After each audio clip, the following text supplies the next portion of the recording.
বিখ্যাত সমন্বয়ক শহীদ রাষ্ট্রপতি ও বিএনপির প্রতিষ্ঠাতা জিয়াউর রহমানের ৮৯তম জন্মবার্ষিকী উপলক্ষে রাজধানীর ডিআরইউতে আলোচনা সভার আয়োজন করে জাতীয়তাবাদী মুক্তিযোদ্ধা দল।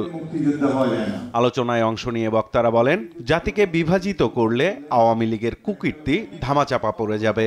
দেশকে আরেকটি অরাজকতার দিকে ঠেলে না দিয়ে অবিলম্বে নির্বাচন দেওয়ার দাবি করেন তারা। জাতির মধ্যে যদি বিভাজন সৃষ্টি করেন, আওয়ামী লীগের কুকীর্তিকে চাপা দেওয়ার অপচেষ্টা করা হবে। যত বিভাজন করবেন, অত মানুষের মনের মধ্য থেকে দৃষ্টি সেদিকে আকৃষ্ট হবে। আওয়ামী লীগের কুকীর্তি কিন্তু ধীরে ধীরে ধীরে ধীরে পারদের মতো নিচে নেমে যাবে।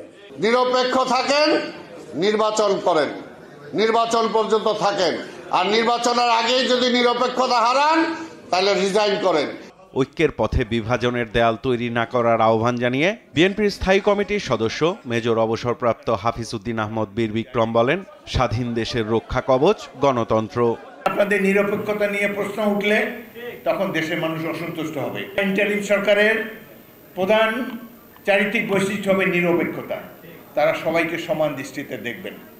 এখানে বসে কিংস পার্টি করার চেষ্টা আপনারা করবেন না। 2025 সালের মধ্যে একটা সুষ্ঠু নির্বাচন দেন।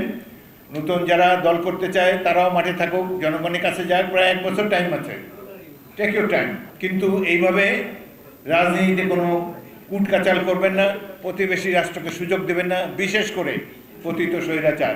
জাতীয় প্রেস ক্লাবে আলাদা এক আলোচনায় অংশ নিয়ে বিএনপির স্থায়ী কমিটির আরেক সদস্য আমির খসরু মাহমুদ চৌধুরী বলেন, শেখ হাসিনার বিদায়ের পর দেশের মালিকানা জনগণের হাতে ফিরে যাবে, সেটিই ছিল প্রত্যাশিত।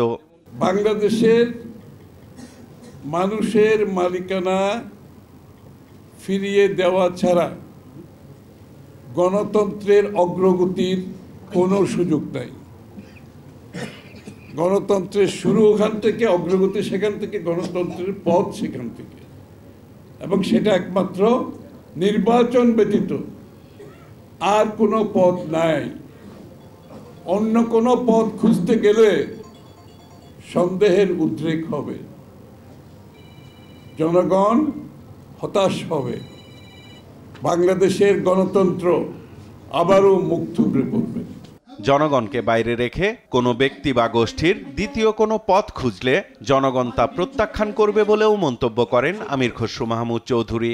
যে ভুলগুলো হয়েছে বিগত দিনে, এটা গণতান্ত্রিক প্রক্রিয়ার মাধ্যমে এই কারেকশনটা করতে হবে। কেউ যদি দ্বিতীয় পথ বেছে নিতে চায়, জনগণকে বাইরে রেখে কোনো গোষ্ঠী, ব্যক্তি, দল, সেটা বাংলাদেশের জনগণ গ্রহণ করবে না।